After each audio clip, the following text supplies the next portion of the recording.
Pernah ngerasa nggak sih, ada satu jenis lelah yang aneh? Bukan capek fisik karena habis olahraga atau kerja seharian, tapi capek yang lebih dalam, yang datangnya dari perasaan harus terus lari, ngejar sesuatu yang kadang kita sendiri nggak tahu apa. Nah, kita bakal coba bahas soal ini. Coba deh jujur sama diri sendiri. Pernah kan di akhir hari rasanya udah capek banget, padahal kamu ngerasa udah ngasih semua yang kamu punya? Kalau iya, kamu nggak sendirian kok. Dan seringnya nih, sumber capeknya itu bukan karena kita kurang usaha, sama sekali bukan. Justru kebalikannya. Rasa lelah itu muncul karena kita terlalu keras sama diri sendiri dan tanpa sadar kita terus-terusan ngebandingin panggung belakang kita sama etalase kesuksesan orang lain.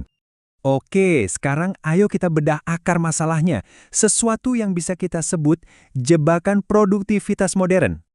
Di dunia kita sekarang, kata produktif tuh kayaknya udah geser artinya ya. Seolah-olah produktif itu artinya harus selalu kelihatan sibuk, harus gerak cepat, dan harus selalu jadi lebih dari kemarin. Sebuah standar yang kalau kita pikir-pikir lagi, nggak manusiawi dan mustahil banget buat dipertahanin terus-terusan. Terus dampaknya ke kita apa? Wah, dalam banget. Kita jadi ngerasa bersalah cuma karena pengen istirahat sebentar. Muncul rasa cemas konstan kalau kita ini ketinggalan. Apalagi pas buka media sosial, lihat orang lain kayaknya lebih maju, lebih sukses. Padahal kan kita cuma lihat highlight reel-nya aja ya kan? Kita nggak pernah tahu kondisi mereka, titik awal mereka, yang bisa jadi beda banget sama kita. Jadi ini nih intinya, membanding-bandingkan diri itu adalah sumber utama dari rasa capek yang sebetulnya nggak perlu ada. Energi kita habis bukan buat ngebangun diri sendiri, tapi buat ngejar bayangan semu dari kehidupan orang lain. Terus gimana dong? Apa kita harus pasrah aja sama perasaan ini? Tentu enggak. Ayo kita coba temukan lagi makna produktif yang sebenarnya, yang lebih sehat buat kita. Pertama-tama, dan ini penting banget, buang jauh-jauh pikiran kalau produktif itu artinya harus bisa nyentang semua daftar kerjaan kita, setiap hari, tanpa gagal. Itu mitos. Arti produktif yang sesungguhnya itu jauh lebih simpel dan lebih manusiawi, yaitu melakukan apa yang kita mampu dengan kondisi dan energi yang kita punya hari ini. Fokusnya di hari ini, bukan kemarin, bukan besok, hari ini aja dulu. Coba deh lihat ini, produktivitas itu punya dua wajah yang berbeda. Ada hari-hari di mana kita emang lagi semangat banget, bisa nyelesain banyak hal, dan rasanya wah hebat. Tapi ada juga hari-hari di mana sekedar bisa bangun dari kasur, ngejalanin hari, dan gak nyerah, itu udah sebuah kemenangan yang luar biasa besar. Dan poin kuncinya adalah dua-duanya itu sama-sama valid, sama-sama berharga, gak ada yang lebih superior dari yang lain.